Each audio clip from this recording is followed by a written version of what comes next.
Coucou tout le monde, donc on est samedi 26 août à minuit 40. Donc on vient juste de passer à la journée de samedi.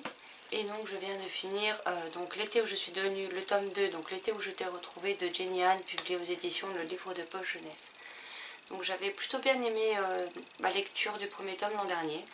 Après je m'attendais clairement l'an dernier à avoir une lecture légère, une petite romance sympa sur la plage en été, etc.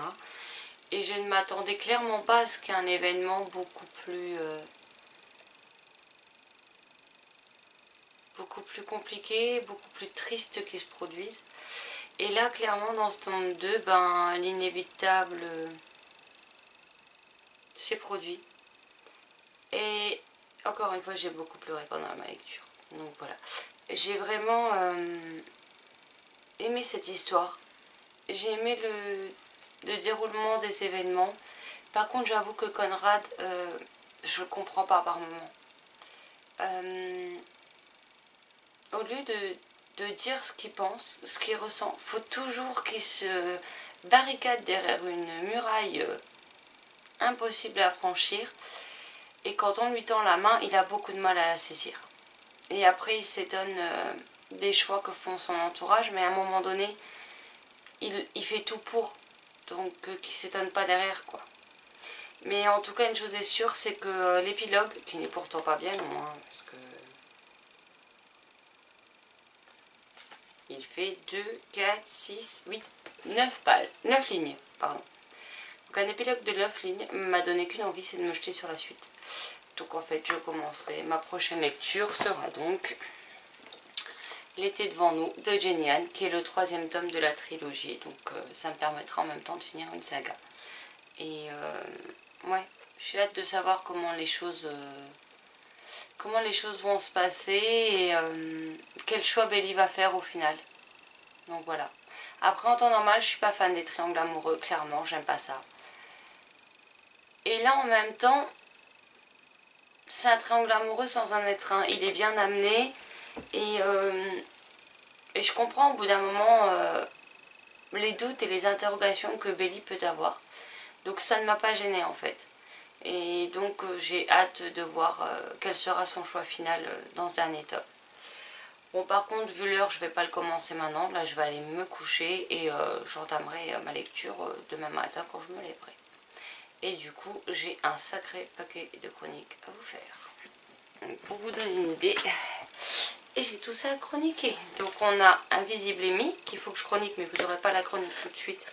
Je la publierai 2 semaines avant la publication du livre. On a Le cœur de l'autre. On a L'autre cœur qui sera...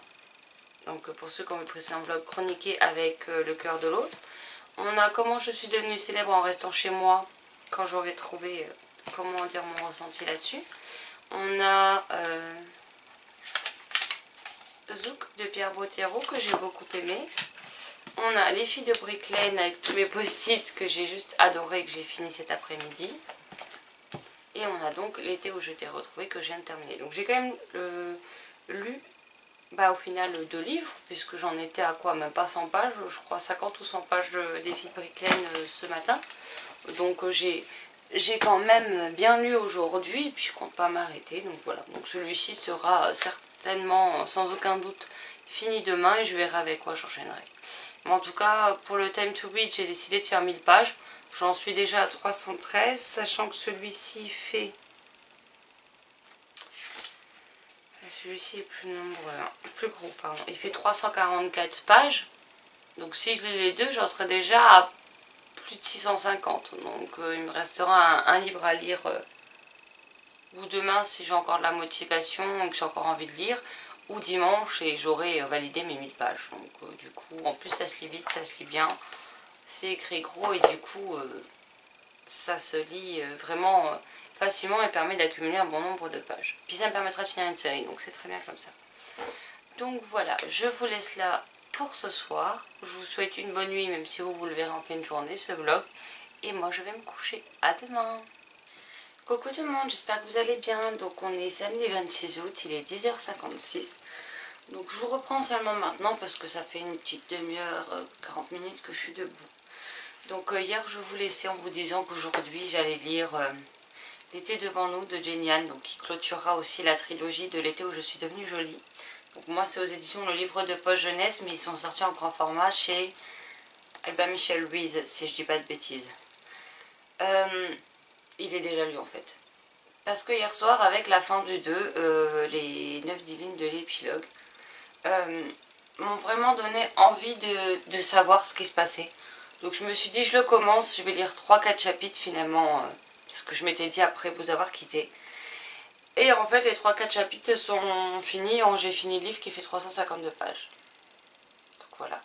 Je me suis couchée à presque 4 h du matin. Comment vous dire que ce matin, le réveil était dur. Parce qu'au final, même en me levant à 10 h passées, j'ai dormi 6 h quoi. Tant que je m'endormais tout. Et alors, c'est un peu compliqué parce que je suis... j'ai bien aimé certains aspects de l'histoire. Ça, je dis pas le contraire. J'ai beaucoup aimé la fin. C'est-à-dire le dernier chapitre. Enfin, l'épilogue plutôt. Et... mais si Conrad m'a énervé dans le tome 2, donc Conrad c'est le frère aîné, dans celui-ci c'est Jérémia qui m'a tapé sur les nerfs. Donc voilà, aucun des deux frères n'est parfait visiblement. Donc, en tout cas, Belly finit avec la personne que je voulais qu'elle finisse. Heureux, donc je sais plus ce que je vous disais. Donc ouais, Belly finit avec la personne avec qui je voulais qu'elle finisse. Mais Jérémie m'a bien énervé par moment, donc voilà. En tout cas, ça me fait une saga de plus de fini. J'ai quand même été super contente de découvrir cette série, hein, malgré que les deux frangins, chacun dans un tome, m'ont un peu énervé. Mais bon, donc voilà, j'ai fini ce livre, donc j'en suis donc à 7 livres lus. On est samedi depuis lundi, sachant qu'il y a eu une journée ou deux où j'ai pratiquement rien lu. Donc je suis quand même plutôt contente de moi. Maintenant, quel est le livre que je vais sortir? Et ben j'en ai aucune idée. Donc voilà. Je ne sais pas. Ce serait la plat qui me font envie, du coup je sèche.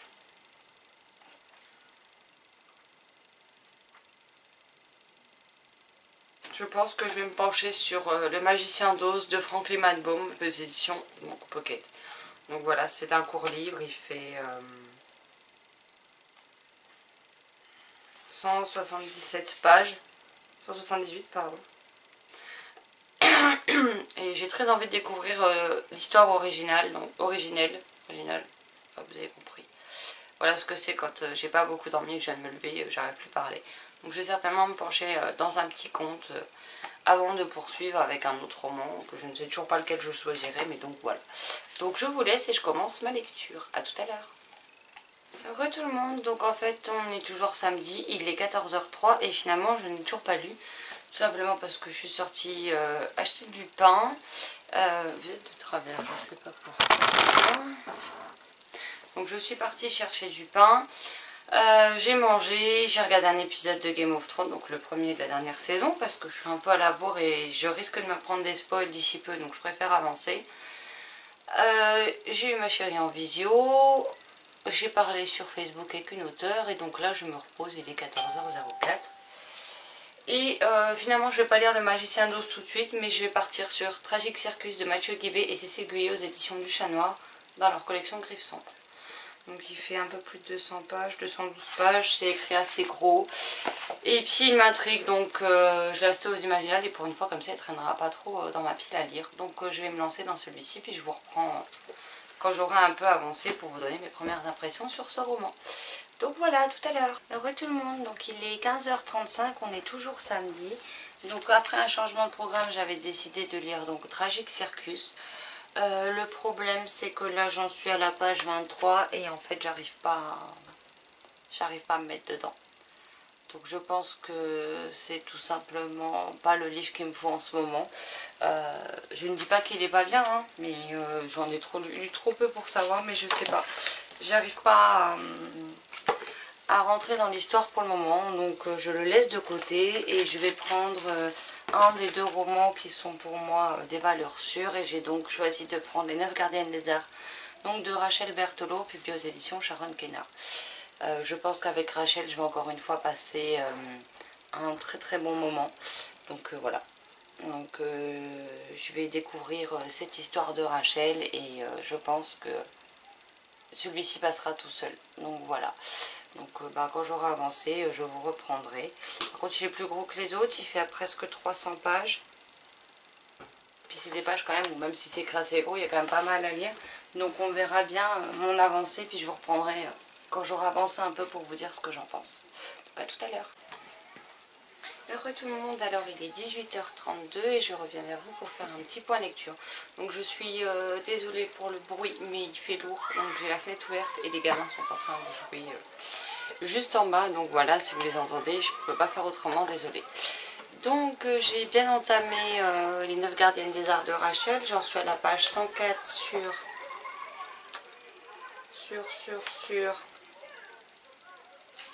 278. Et une fois de plus, je suis sous le charme de Adriane, donc voilà. J'aime beaucoup cette histoire pour le moment et j'ai hâte d'en savoir plus. J'ai hâte de connaître le fin mot de cette histoire. Et comme d'habitude, j'avais raison, voilà, avec Rachel, c'est une valeur sûre, ça passe toujours très bien. Je suis contente de retrouver sa plume, contente de retrouver ses univers bien à elle, ses personnages avec un franc-parler que j'adore. Tout simplement. Et c'est vrai que je suis aux anges avec cette lecture. Donc voilà. Donc là je vais faire une pause et puis je reprendrai vers 20h, je pense, le temps de faire ce que j'ai à faire, de manger, tout ça. Donc voilà. Vers 20h, 20h30. Et puis j'essaierai de finir avant que passe le grand blind test sur TF1 en deuxième partie de soirée, tout simplement parce que dans le grand blind test, alors déjà d'une, j'adore cette émission, de deux, il y a les 3 mousquetaires qui sont dedans.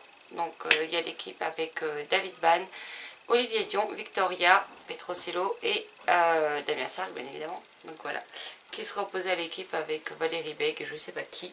Mais en tout cas, j'ai vraiment hâte de voir cette émission, surtout qu'elle a été enregistrée, si je ne dis pas de bêtises, en février et qu'on attend la diffusion depuis ce moment-là. Donc ça fait 6 mois, donc là je suis vraiment impatiente. Donc ma fin de soirée se passera devant la télé. Donc je vous laisse, je vais faire ma pause et puis je reviendrai après pour vous dire une fois que j'aurai avancé dans ma lecture. Donc voilà, à tout à l'heure. Bonjour tout le monde, donc il est, je sais pas, 23h27, donc je vous reprends probablement pour le dernier petit point de la journée. Donc en fait je n'ai pas avancé dans ma lecture malgré que je voulais, mais au moment où j'allais me reposer avec mon livre, j'ai vu que Pauline de la chaîne Patatras était en live. Donc je suis partie sur le live. Et là, je viens d'en partir pour regarder le grand blind test sur TF1 avec une partie de la troupe des 3 mousquetaires. Donc, il y a Olivier Don, David Ban, Damien Sargue et Victoria Petrosillo. Donc, voilà. Donc, je ne pense pas vous reprendre après parce qu'il y en a en général quand même pour bien 2 heures de blind test. Donc, il sera 1h30 du matin. Donc, je pense clairement que je vais aller me coucher après. Mais demain, je me replonge dans ma lecture pour finir ce livre parce que j'aime vraiment beaucoup et j'ai hâte de voir comment cette histoire va se conclure, surtout qu'un seul tome. C'est l'histoire en un tome, donc au moins j'aurai toutes les réponses à mes questions à la fin de ce tome. Pour une fois, ça va changer. Donc voilà, je vous abandonne parce que là c'est la pub et ça devrait plus tarder à commencer et je vous dis à demain. Ciao, ciao!